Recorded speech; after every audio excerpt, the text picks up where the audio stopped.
Hello everybody, how are you? Hope you will be fine. मैं हूं सुश्रुत चांदेकर, स्वागत करता हूं हम सबके यूट्यूब चैनल जिसका नाम है राजश्री क्लासेस। आज मैं आपके लिए लाया हूं 10th स्टैंडर्ड का हिस्ट्री, जिसमें हम कर रहे हैं 9th लेसन जो है हेरिटेज मैनेजमेंट। ये हमारा थर्ड पार्ट है। आगे भी आपको साइंस और एसएसटी की वीडियो मिलते रहेंगे फ्रॉम क्लास 6 to 10th। अगर आपको ये वीडियो अच्छा लगे तो प्लीज़ इसे लाइक कीजिए, शेयर कीजिए और सब्सक्राइब कीजिए, और बेल आइकन दबाना ना भूलें ताकि आपको हमारे लेटेस्ट नोटिफिकेशन सबसे पहले मिल सके। तो चलो अब चलते हैं अब हमारे लेसन पर। हमने फर्स्ट पार्ट में क्या देखा था? हमने फर्स्ट पार्ट में देखा था sources of history, their conservation and preservation. उसमें हमने ओरल सोर्सेस देखा था, मटेरियल सोर्सेस देखा था, रिटर्न सोर्सेस देखा था। उन सब सोर्सेस के हमने नेसेसरी ट्रेनिंग देखी थी। फिर सेकंड पार्ट में हमने कुछ फेमस म्यूजियम के बारे में पढ़ा। अब हम पढ़ने वाले हैं लाइब्रेरी एंड आर्काइव्स। ठीक है, तो शुरू करते हैं। Libraries are the storehouse of the knowledge and information. Library science is very closely related to management science, information technology and the field of education. Library science किससे related है? Management science से, information technology से और field of education. Libraries perform various task like collecting books collect करना, arranging them systematically उनको arrange करना, conserve करना, उसको प्रिजर्व करना, dissemination of information sources etcetera. Many of the task are completed with the help of computerised system. बहुत सारे ये जो टास्क है वो कंप्यूटराइज्ड सिस्टम से होते हैं। To make a book available to a reader as per his requirement is the most important aspect of library management. Library management का सबसे इंपॉर्टेंट एस्पेक्ट कौन सा है? To make available a book to a reader as his requirement. The royal library of Ashurbanipal 7th century BCE, the Aryans empire in Mesopotamia. फिर the library at Takshashila university 5th century BCE to 5th century CE, and the library in Alexandria, Egypt 4th century BCE are supposed to be earliest libraries in the world. ठीक है। The Saraswati Mahal Granthalaya in Thanjavur, Tamil Nadu was built in 16th to 17th century during the time of Nayak dynasty. The Saraswati Mahal Granthalaya कब बना? 16 to 17th century में। कहाँ पे? तंजावुर, तमिलनाडु। और कौन से डायनेस्टी के टाइम में? नायक डायनेस्टी के टाइम में। In 1675 CE, Venkoji Raje Bhosale conquered Thanjavur and established his independent rule. Venkoji Raje means Shivaji Maharaj के बड़े भैया, big brother. He conquer Thanjavur, उन्होंने तंजावुर को अपने राज्य में शामिल किया और वहाँ पे इंडिपेंडेंट रूल इस्टेब्लिश किया। Venkoji Raje Bhosale and his successor means उनकी आगे की जनरेशन मीन्स उनके बच्चे कीप एक्सपांडिंग सरस्वती महाल ग्रंथालय। उन्होंने एक्सपांडिंग करते रहा मीन्स अलग अलग बुक्स लाते रहे, उसको अच्छी तरह से डेवलप किया, contributed to most of his. फिर सरफोजी राजे भोसले जो है उन्होंने अपना ज़्यादा से ज़्यादा एक्सपेंसेस उसके ऊपर खर्च किया ताकि वो और एक्सपांड हो सके। In 1918, the library was renamed as the Tanjavur Maharaj Sarfoji's Saraswati Mahal library. ये थोड़ा सा नाम डिफिकल्ट है पर इसको आप स्मॉल पार्ट्स में ये कीजिए। द लाइब्रेरी, द तंजावुर महाराज, आप इसको 3 पार्ट में कर सकते हैं। फर्स्ट पार्ट क्या होगा? द तंजावुर। फिर सेकंड पार्ट महाराज सरफोजीज।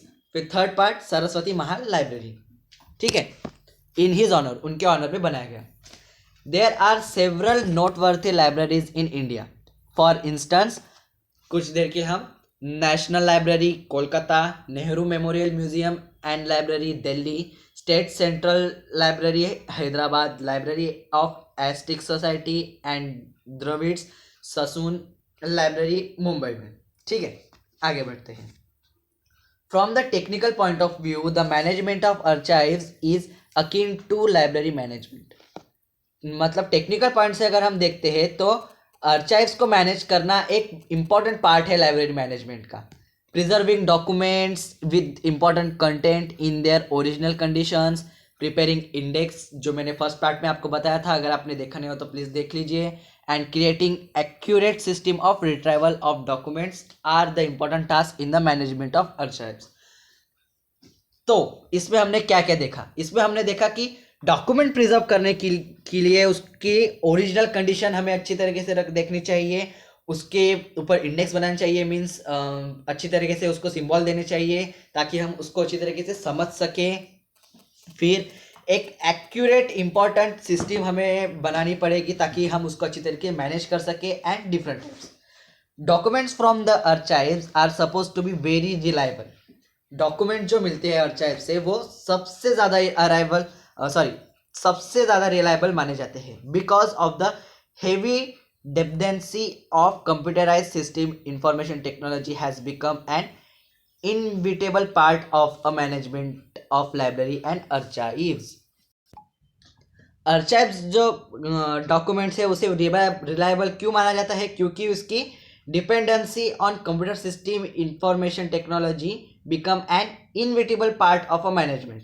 क्योंकि उसकी डिपेंडेंसी जो है कंप्यूटर सिस्टम के ऊपर वो एक इनविटेबल पार्ट ऑफ मैनेजमेंट है of libraries and archives also. The first official archive of India, the imperial record department, was establish in 1891 CE इन कोलकाता. कब इस्टेब्लिश हुई थी? 1891 CE. कहाँ पर? कोलकाता में. और कौन सी? Imperial record department. ठीक है. It was shifted to Delhi in 1911 CE. In 1998 CE, the then President of India, Honorable K.R. Narayan, opened the archives for public. पहले ये archive किसके लिए था? Only for official archive, means official लोगों के लिए था. वहाँ पे फिर सिर्फ रॉयल फैमिली, इलाइट फैमिली पढ़ सकती थी. पर ऑनरेबल प्रेसिडेंट जब हमारे थे 1998 में, ऑनरेबल प्रेसिडेंट K.R. नारायण, उन्होंने ये आर्काइव्स पब्लिकली ओपन कर दी. मीन्स कोई भी इंसान आके वो पढ़ सकता है. It is a department under the judiciary of the ministry of cultural of the Indian government.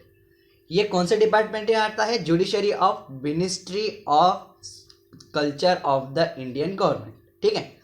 The document have been preserve here in a chronological order from 1748 to up to date. Means 1748 से लेकर chronological order हम देखें, means sequence wise order देखें तो from 1748 से लेकर आज तक वहाँ पर प्रिजर्व करके रखे हैं. It include record in English, Arabic, Hindi, Persian, Sanskrit and Urdu language. It is also include record in Modi script. और वहाँ पर कौन से लैंग्वेज के रिकॉर्ड्स हैं? इंग्लिश में है, अरेबिक में है, हिंदी में है, पर्शियन में है, संस्कृत में है, उर्दू में भी है.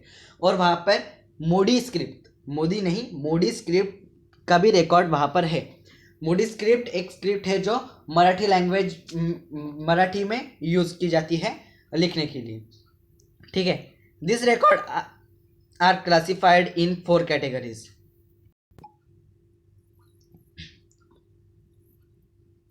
यहाँ पर कौन से 4 कैटेगरीज है? Public records, oriental studies, manuscript and private record. ठीक है. Government of every state in India maintain independence archives. The archives of Maharashtra state government has branch in Mumbai, Pune, Kolhapur, Aurangabad and Nagpur. हर एक गवर्नमेंट अपनी तरफ से इंडिपेंडेंट आर्काइव तैयार करने की कोशिश करती है. जैसे कि महाराष्ट्र स्टेट गवर्नमेंट के ब्रांचेस कहाँ पर है? मुंबई में है, पुणे में है, कोल्हापुर में है, औरंगाबाद में है और नागपुर में है. These are about 5 crore Modi documents related to Maratha history in the Pune branch.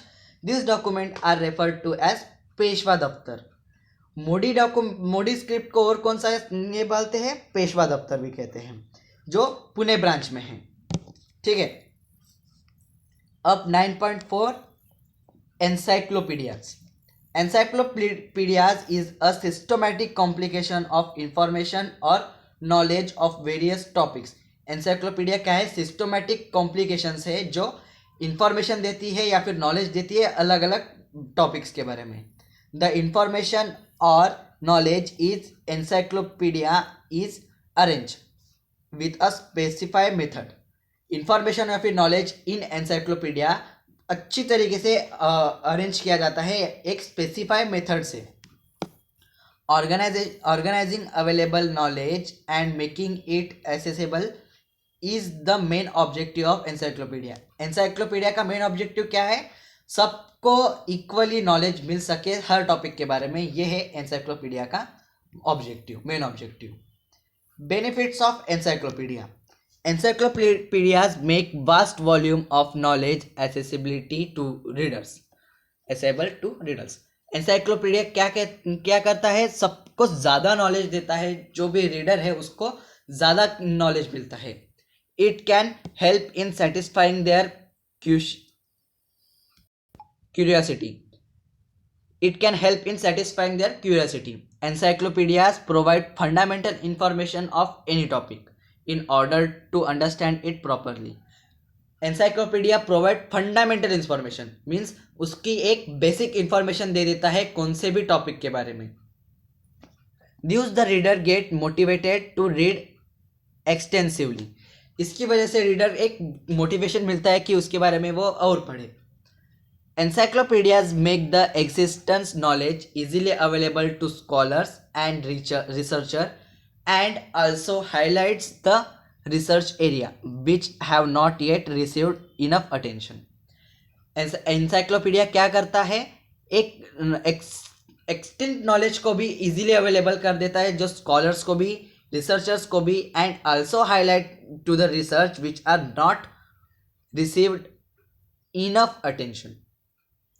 Encyclopaedias are indicators of the state of culture ripeness of a society. Encyclopedia क्या है? इंडिकेट करता है कि स्टेट कल्चर में क्या क्या हो चुका है और क्या क्या हो सकता है.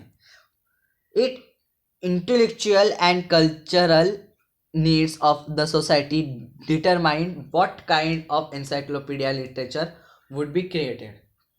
फिर इसकी वजह से हमें क्या पता चलता है कि वहाँ की इंटेलेक्चुअल और कल्चरल नीड कैसे सोसाइटी की डिटरमाइन की गई. Accuracy, multi culturalness, objective, standardised format of preservation and update information are the criteria for designing a structure of the encyclopedia. Encyclopedia तैयार करने की क्या कौन से खास बात है? उसकी multi culturalness, objective, standardised, format of presenting and updating information are the criteria for designing encyclopedia. कौन से क्राइटेरिया है? Information of the criteria, format of presenting, objectives, standardised and multiculturalness. ठीक है. In order to incorporate the latest available information, receive editions of encyclopedia और supplements to original edition need to be publish. Means जो भी revised edition है, means revised edition जो भी हो चुके हैं, मीन्स उनकी एक सप्लीमेंट्री तैयार होनी चाहिए और वो भी एक पब्लिश कर देना चाहिए. Encyclopedias are arranged either in alphabetical order or according to the order of topic. Encyclopedia में अल्फ़ाबेटिकल ऑर्डर से शुरुआत होती है या फिर ऑर्डर ऑफ टॉपिक्स, टॉपिक के ऑर्डर से भी शुरू हो सकती है. The type of order is decide by keeping the convenience of the reader in the mind and the easy of accessibility to the information. और उसके टाइप ऑफ ऑर्डर कौन डिसाइड करता है? रीडर के माइंड में जो ईजी होता है, ऐसे होता है एक्सेसिबिलिटी इंफॉर्मेशन के बारे में, उसके ऊपर से उसके ऑर्डर्स तैयार होते हैं. An index at the end of encyclopedia is very convenient in this regarding. अगर आपने देखा होगा ऑक्सफोर्ड डिक्शनरी या फिर कौन से भी एनसाइक्लोपीडिया, उसके लास्ट पेजेस में एक इंडेक्स होता है. मीन्स आपको जो वर्ड चाहिए या फिर उस वर्ड से रिलेटेड कुछ इंफॉर्मेशन चाहिए तो आप वहाँ पे जाके सर्च कर सकते हैं. वहाँ पे आपको पेज के साथ, पेज नंबर के साथ वहाँ पर क्या है वो भी मिल जाएगा. वो भी इम्पॉर्टेंट है index. The encyclopaedias can be created either bye a single editor और एन एडिटर कमिटी. एनसाइक्लोपीडिया कौन क्रिएट कर सकता है? एक सिंगल एडिटर भी क्रिएट कर सकता है या फिर एक पूरी एडिटर की कमिटी, उसको एडिटोरियल कमिटी कहा जाता है. The articles in the encyclopedia are written by subject expert. और जो उसमें जो आर्टिकल लिखे जाते हैं वो उस सब्जेक्ट के एक्सपर्ट लिखते हैं. ठीक है. So hope you guys understand this video. अगर आपको ये वीडियो अच्छी लगी तो प्लीज़ इसे लाइक कीजिए, शेयर कीजिए, सब्सक्राइब कीजिए, अपने दोस्तों के साथ भी शेयर कीजिए, उन्हें भी कहिए सब्सक्राइब करने को, और बेल आइकॉन पे ऑल दबाना मत भूलिए ताकि हमारी लेटेस्ट नोटिफिकेशन आपको जल्द से जल्द मिले। सो तब तक के लिए watch the Rajshree classes and have a nice day. Thank you.